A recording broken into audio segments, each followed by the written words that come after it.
বাচ্চা প্রসব না করে এমনকি গর্ভবতী না হয়েও মাত্র 11.5 মাস বয়সী বকনা বাছুর প্রায় 2 কেজি দুধ দিচ্ছে প্রতিদিন, যা বেশ আলোড়ন সৃষ্টি করেছে বরিশালের আগৈলঝাড়া ও উজিরপুর উপজেলা জুড়ে।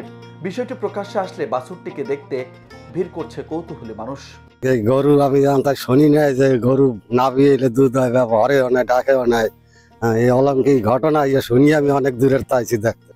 এই যে গরুটার যে একটা ব্যাপার, যে গরু হিটও আসে নাই প্লাস বাচ্চাও দেয় নাই কিন্তু দুধ হইতেছে, এটা আমার মানে প্রথমেই 7 বছরে প্রথমেই দেখা এরকম বিষয়। দুধ জমির মিষ্টি ভালো লাগে খাইতে, আর আলগিলে হরও পরে আর বাসও হয় সুন্দর। সময় যত সামনে এগুচ্ছে তত বেশি পরিমাণে দুধ দিচ্ছে বাছুরটি, যে দুধ অন্য গাভীর বাছুরের খাবার হিসেবে ব্যবহার হচ্ছে, খাচ্ছেন মালিক ও তার পরিবারও। এ বিষয়ে গরুর মালিক বলেছেন, এই গাভীর দুধ স্বাদে বাচ্চা প্রসব হওয়ার গাভীদের মতোই। প্রথম সিমের পর দুধ পরা দেখছি, তারপরে দুধ আইছি কোথার দা, তারপরে আমি টান দিস পর দুধ পাইছি।